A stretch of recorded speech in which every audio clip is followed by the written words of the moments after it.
শশা খান। আমি খাবো না শশা, আপনাদের চাপে আমার গু হয়ে যাচ্ছে কষা।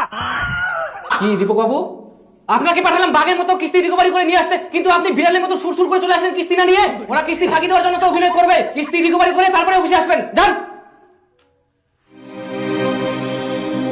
আজকে আমাকে কিস্তি তুলতে লাগবে, না তুলতে পারলে চাকরি শেষ। দিদি, ও দিদি, দিদি।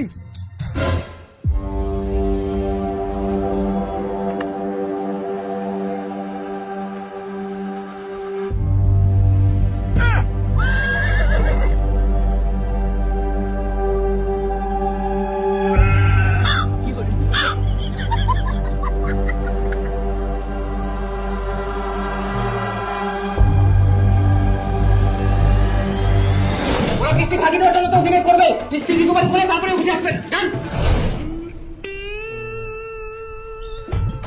না না, কিস্তির জন্য আসছিলাম, কিস্তিটা দিতে হবে আজকে।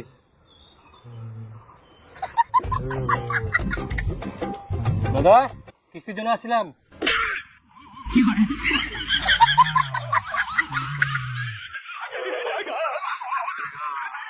ওকে কিছু বলেন না, ওর মাথা ব্রেন শর্ট হয়ে গেছে, তাহলে আরো মার খাবেন। কিন্তু দিদি আজকে আপনাদের কিস্তিগুলো দিতে লাগবে, আমার কিছু করার নাই। অফিস থেকে চাপ দিলে কি করবো, দয়া করে কিস্তিগুলো দিন। তাহলে একটা কাজ করুন, আমার তো 2টা কিডনি ফেল হয়ে গেছে, ওর 2টা কিডনি ভালো আছে, ওগুলোই নিয়ে যান।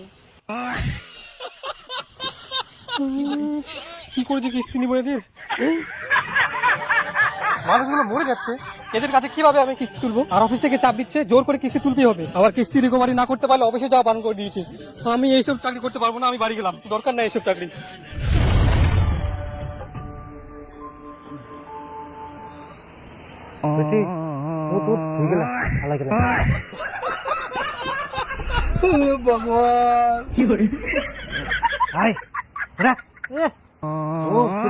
মজা করি আমরা শেয়ার করে আসো। আরে চন্দন মাস্টার, আগে যে অফিসারের মতন এসে খায় খেয়ে গেছিস, ওই টাকাগুলো কে দেবে? দিন দিন দিন, এতদিন দাঁড়া দিন। হ্যাঁ ওইটাই, যেমন খাইছিস তেমন টাকাগুলো দিয়ে যাস। চাকরি ফুটানি শেষ।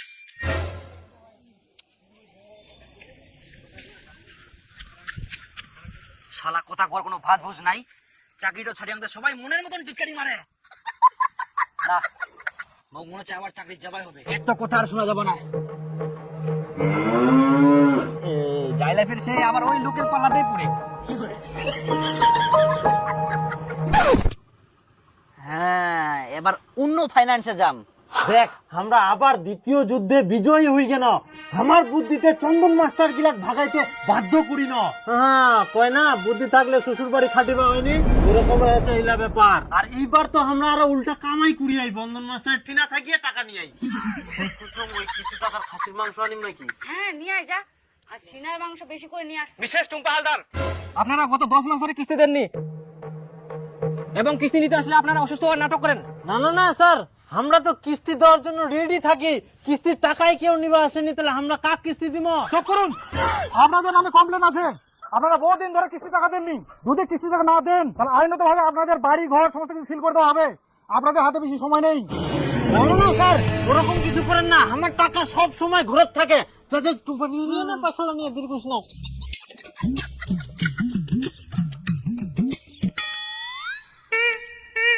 স্যার এই যে সব টাকা এখানে আছে, একদম 1,25,000 আছে স্যার। দেখছেন স্যার, এটা টাকা থাকা সত্ত্বেও একটাও কিস্তি দেয়নি। দিলাম তো একবারে সব, আপনারই তো ভালো হলো।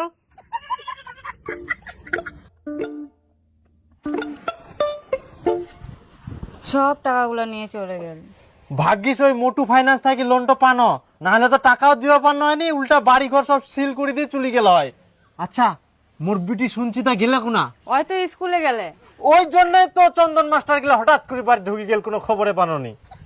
আপনি তো আমাদের সংস্থায় নতুন জয়েন করেছেন। হ্যাঁ স্যার। আপনাকে করখা গ্রামের পশ্চিম পাড়ার সমস্ত লোনের কিস্তিগুলো রিকভারি করতে হবে। কলকা পশ্চিমপাড়া স্যার? হ্যাঁ স্যার, কোনো চিন্তা নাই, আমি পশ্চিমপাড়া প্রত্যেকটা অলিগুলি চিনি স্যার। বাহ, তাহলে তো খুব ভালো।